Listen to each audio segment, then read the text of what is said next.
Mehsana food વિભાગ દ્વારા વિજાપુર ખાતે ચલાવવામાં આવતી ડુપ્લિકેટ પનીર બનાવતી ફેક્ટરી ડિવાઇન ફૂડ પર દરોડા પાડવામાં આવ્યા। આ દરોડા દરમિયાન ડિવાઇન ફૂડ કંપનીમાંથી લેવામાં આવેલા પનીરના નમૂનાઓ લેબોરેટરી ટેસ્ટમાં ફેલ સાબિત થયા છે, જેના કારણે ડિવાઇન ફૂડ ફેક્ટરી સંચાલકો સામે કડક કાર્યવાહીનો માર્ગ મોકળો થયો છે। ફૂડ વિભાગની તપાસમાં જાણવા મળ્યું છે કે પનીરના નમૂનાઓમાં વેજ ફેટની હાજરી હતી, જે પનીર બનાવવાના નિયમ વિરુદ્ધ છે। સામાન્ય રીતે પનીર દૂધમાંથી બને છે, જેમાં પ્રાણીજન્ય ચરબી હોય છે। જો કે ડિવાઇન ફૂડ ફેક્ટરીમાં પનીર બનાવવા માટે દૂધને બદલે કેમિકલ અને અન્ય અખાદ્ય પદાર્થોનો ઉપયોગ થતો હોવાનું બહાર આવ્યું છે। આ ગંભીર બેદરકારીને પગલે મહેસાણા ફૂડ વિભાગ દ્વારા તાત્કાલિક કાર્યવાહી કરીને આ પનીર ફેક્ટરીનું લાયસન્સ કાયમી ધોરણે રદ થયું છે। આ પગલું ગ્રાહકોના સ્વાસ્થ્ય સાથે ચેડા કરનારાઓ માટે એક કડક ચેતવણી સમાન છે। આગળની કાર્યવાહી તરીકે ફૂડ વિભાગ હવે આ કેસને અધિક કલેક્ટરની કોર્ટમાં ચલાવશે। કાયદા મુજબ ફેક્ટરી સંચાલકને અંદાજે 10 લાખથી વધુનો દંડ પણ થઈ શકે છે। આ દંડની રકમ ગુનાની ગંભીરતા અને વેચવામાં આવેલા નકલી પનીરના જથ્થા પર આધાર રાખે છે।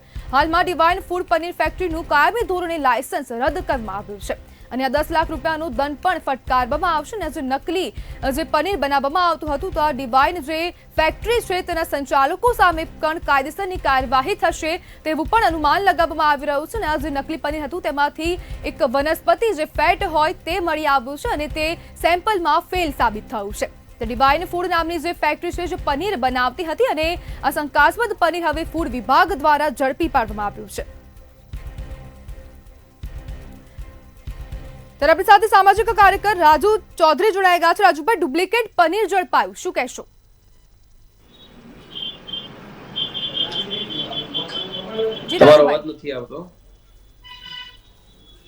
રાજુભાઈ, ડુપ્લિકેટ પનીર ઝડપાયું, શું કહેશો? આજે હમણાં થોડા ટાઈમ પહેલા મહેસાણા વિજાપુરમાં ફૂડ એન્ડ ડ્રગ્સ વિભાગે જે કાર્યવાહી કરી છે એમાં નકલી પનીર પકડાયેલું હતું અને એની ઉપર કાર્યવાહી કરેલી છે। એનું લાયસન્સ પણ કેન્સલ થયેલું છે। ગઈકાલે મહેસાણા સાંસદશ્રી તથા કલેક્ટરશ્રી એક મિટિંગ કરેલી હતી, જેની અંદર આવનારા તહેવારો જે છે એની અંદર કોઈ પણ વ્યક્તિને અખાદ્ય પદાર્થ ના મળે એના માટે અગમચેતી રાખી અને અત્યારથી જ એના પ્રયત્નો કરવામાં આવે અને કોઈ પણ વ્યક્તિ, માનો કે દિવાળી છે કે નવરાત્રી છે, તો એની પહેલા જે અખાદ્ય પદાર્થ છે જે દુકાનોવાળા વિતરણ કરતા હોય છે એ ના કરે એના માટેના પ્રયત્નો કરવા માટે ધ્યાન દોરવામાં આવેલું છે। બીજું, જે અખાદ્ય પદાર્થો વેચી રહ્યા છે અને જે લોકો ખરીદી રહ્યા છે, ખરીદ કરનાર વ્યક્તિને ખબર નથી હોતી કે આ અખાદ્ય છે, પરંતુ જે લોકો વિતરણ કરી રહ્યા છે એમના માટે ખાસ કહેવું જોઈએ આ મંતવ્ય ન્યૂઝના માધ્યમથી કે એ લોકો ઉપર માનવવધનો ગુનો લાગુ કરવો જોઈએ। જે ખાય છે એને તો નથી ખબર, પરંતુ જે વિતરણ કર્યા છે એમને તો ખ્યાલ જ છે કે શું વિતરણ કરી રહ્યા છે। રાજુભાઈ, પૈસાની લાલચના ઘેલછામાં હવે લોકોના આરોગ્ય સાથે ચેડા કરવું કેટલું યોગ્ય છે? મેં કહ્યું ને કે જે લોકો વિતરણ કરી રહ્યા છે, જેને ખ્યાલ જ છે કે હું ભેળસેળ વાળું વિતરણ કરી રહ્યો છું, તો એ લોકો ઉપર માનવવધનો ગુનો લાગુ કરવો જોઈએ અને એમને ઓછામાં ઓછી 10 થી 15 વર્ષની સજા થવી જોઈએ, જેનાથી આવનારા સમયમાં જે આ કેન્સરજન્ય રોગો થાય છે, લોકોને ફેફસાની તકલીફ થાય છે, ગળાની તકલીફ બારે માસ રહે છે, તો આ બધી તકલીફોમાંથી રાહત મળશે। જી રાજુભાઈ, લોકોના આરોગ્ય સાથે ચેડા કેમ?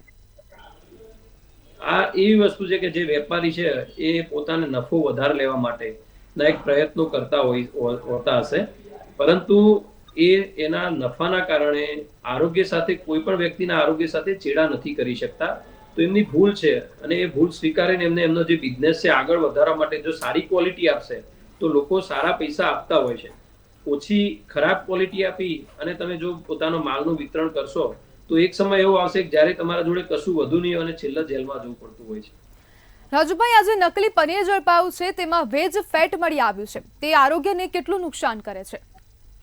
આ વિષય જે છે એ મુજબ આમાં કોઈ પણ વસ્તુ ખાદ્ય જે હોય એની અંદર જેનો દુરુપયોગ થાય કોઈ વસ્તુ અંદર ભેળસેળ ના કરી શકાય। જે પશુઓ ખાતા હોય એ મનુષ્યને આપણે નથી ખવડાવી શકતા, તો એના માટે ખાસ કે આવા જે પણ વેપારીઓ છે એમને બે હાથ જોડીને વિનંતી કરું છું કે તમે તમારા થોડાક નફા માટે સામેના વ્યક્તિનું આરોગ્યનું ખાસ વિચારજો અને જેનાથી કોઈ પણ પરિવારમાં પોતાનો લાડકો આવ્યો દીકરો કે દીકરી કોઈને ગોવાનો વારો ના આવે। જી રાજુભાઈ, જોડાવા બદલ આપનો આભાર। તો ડિવાઇન ફૂડ નામની ફેક્ટરીમાંથી આ શંકાસ્પદ પનીર ઝડપાયું હતું ને આ ફૂડ વિભાગ દ્વારા મોટી કાર્યવાહી કરાઈ છે, જેમાં પનીરના નમૂના લેવામાં આવ્યા હતા અને તે ફેલ થયા છે, જેમાં હવે વનસ્પતિ જે ચરબી આવે તેનું હાજરી જોવા મળી હતી ને તે બાદ હવે આ નમૂના ફેલ થયા છે, તેને લઈને હવે કાર્યવાહી પણ હાથ ધરવામાં આવી છે અને જે ફેક્ટરીના સંચાલક છે તેમની ઉપર પણ કાયદેસરની કાર્યવાહી થાય તે હવે જોવાનું રહેશે.